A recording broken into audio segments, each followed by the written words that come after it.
This is James Bond. Bond. James Bond.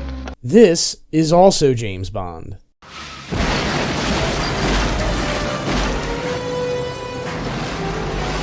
This is also James Bond.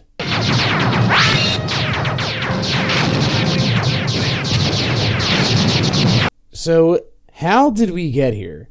I just watched every single James Bond film for the first time ever. I know. For as many movies as I've seen, how was I missing every entry in the second longest running franchise in film history? And I mean that. The only feature film franchise that has been around longer is Godzilla. So James Bond is at least the longest running English language franchise. And by franchise, I mean produced by a single main production company.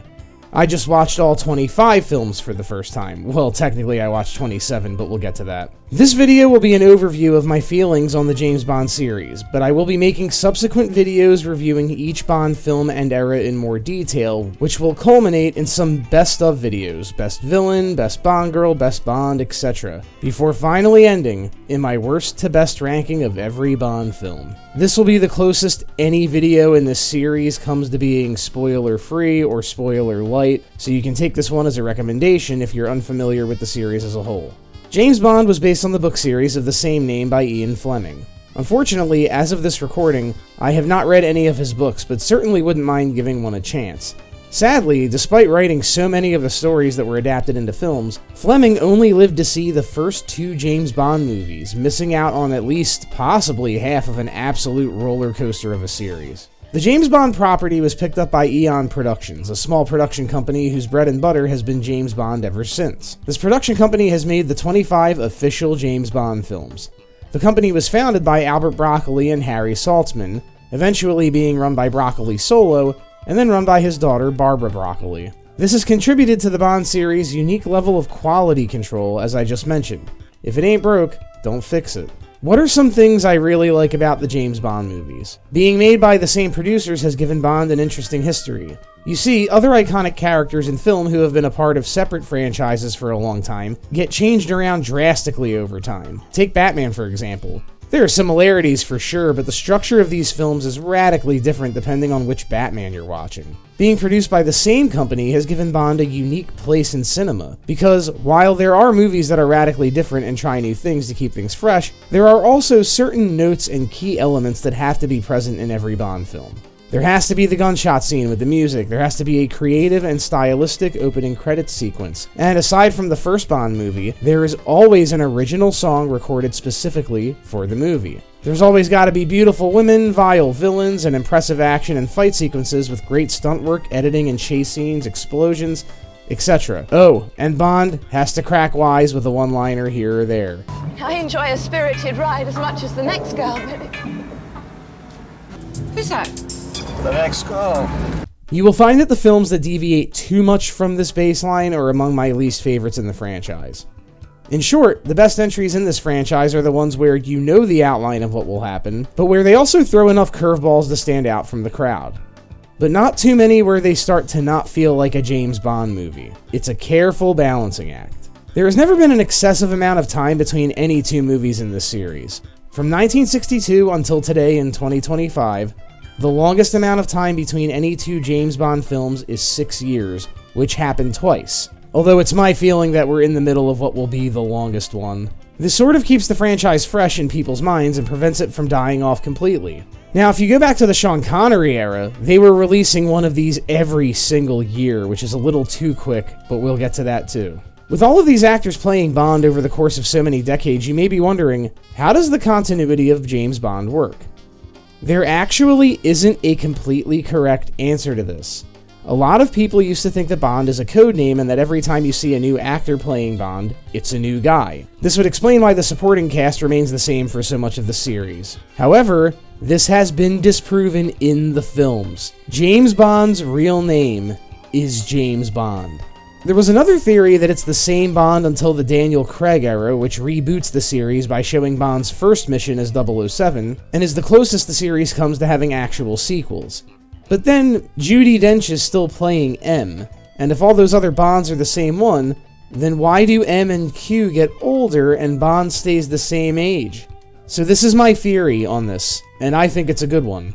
Every time a new actor plays James Bond specifically, it's a completely different continuity. Doesn't matter if they repeat actors in the supporting cast. New Bond, new continuity. This only gets muddy one time, and that was because of my least favorite fucking James Bond movie. Why do we like James Bond so much?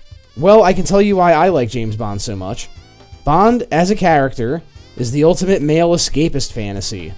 All the men want to be him, and all the women want to be with him. He kills bad guys, hooks up with sexy chicks, knows how to use any weapon, fly planes, drive tanks. The man will put himself in immediate, terrifying danger without a second thought, and after he narrowly escapes death, he'll make a quip about it. They'll print anything these days. James Bond is fucking cool. But from this template, we've seen successful expansions on the character. Every main Bond actor, of which there are 5, yes, 5, has brought his own different twist on the character. And those 5 are Sean Connery, who was in 6 movies but played Bond 7 times, and we'll get to that. God, I keep saying that, don't I? Roger Moore, who was in 7, making him the Bond who appeared in the most canonical Bond films. Timothy Dalton, who sadly only appeared in 2. Pierce Brosnan, who was in 4. And Daniel Craig, who was in 5, although he holds the record for being James Bond for the longest amount of time of any actor. George Lazenby only got to play Bond 1 time, and if you want to know how that turned out, watch my review of On Her Majesty's Secret Service. Link below. There's Suave Bond, Goofy Bond, Bitter Bond, Witty Bond, and Gritty Bond. Oh, and of course there's also Shitty Bond if you want to count him.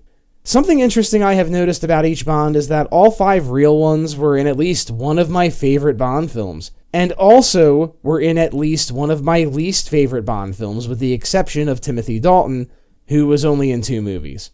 So as far as my rankings of their films go, the other 4 have some of the lowest and highest on that list. And while there are certainly some bad Bond movies, overall I don't regret watching all of these movies. The good ones outnumber the bad ones. Of course, there are certain staples to a Bond movie. Bond's boss is M, the head of MI6. M was played by Bernard Lee from Dr. No all the way to Moonraker, Robert Brown from Octopussy to License to Kill, Judi Dench from GoldenEye to Skyfall, and Ralph Fiennes, Inspector and No Time to Die, although those last 2 M's take place in the same continuity. There's Q, who runs the weapons branch, who was played by Desmond Llewellyn from Russia with Love all the way to The World Is Not Enough, making him the actor who has appeared in, by far, the most James Bond films. There was a Q-like character in Dr. No, but he wasn't referred to as Q. And John Cleese, who very briefly took over for Q in the Pierce Brosnan films, was actually referred to as R. The only other actor who ever really played Q was Ben Whishaw in the latest 3 films. Then, of course, Miss Moneypenny, MI6's secretary, who will flirt with Bond every moment she gets, but will never get to do anything with him. At least, not in a proper Bond movie. And Felix Leiter, Bond's best friend and CIA agent. He's basically the American version of Bond. Lois Maxwell played Moneypenny from Dr. No all the way to A View to a Kill, after which they started replacing her with every new Bond actor, including one whose last name was Bond. Because the films don't use Felix quite as often, he's been switched around a lot. They even brought back a guy who played him in Live and Let Die to play him again in License to Kill 16 years later. He wasn't really played consistently until Jeffrey Wright took the role in the Craig movies. In the vast majority of these films, these staple characters usually appear in the very beginning and very end, and are usually there to debrief Bond, then bring him home safely. This did change as time went on, especially when Judi Dench took over the role of M. I guess they realized she had too much screen presence to only be in 2 scenes. There's also the Bond girl, an absolute hottie whose personality can be, well, varying degrees of success. I find myself most drawn to the Bond girls who can kick some ass and keep up with Bond, or those rare ones who can actually change aspects of his personality for the better, convincingly. Oh, and if you can do both of those things, you're goated. This is the only spoiler you'll get for who my favorite Bond girl of all time is. Of course, a Bond villain is a huge part of what makes a good Bond film.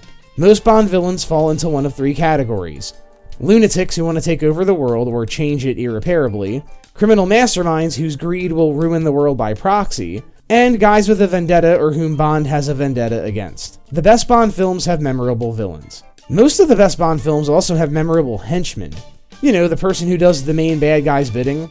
Oh, and there's an original licensed song in every single Bond film that was written for that specific film, except for Dr. No, whose original song is actually the main theme of all the James Bond films. These songs tend to be paired with unbelievably artsy opening credit sequences, some of which rank among the greatest opening credit sequences I've ever seen in film. One of the biggest draws in these films are the action sequences, which include some absolutely phenomenal stunt work, set design, special effects, and editing. Hell, for the first roughly 20 years of this series' existence, it was kind of the only big action film franchise. Now, I said I'd try and recommend these movies without any spoilers, and I don't want to spoil my favorite and least favorite films for you yet. That will unfold as the series goes on. But I will say this. The ones that the general populace loves are usually good, and the ones that the general populace hates are usually bad. Except for these two. People place these two very high, but I do not like them. That's not a surprise. I already made a video about each of these already. Also, you can pretty much watch any Bond movie out of order, but the Sean Connery ones are very loosely connected, and the Daniel Craig ones are very connected. If you skip around on Daniel Craig, you may have to at least look up some of the stuff you missed. And that's all I got for now. Overall, James Bond was a lot of fun. But get ready, because soon, we're about to dive thunderballs deep into the first era of James Bond. Stay tuned.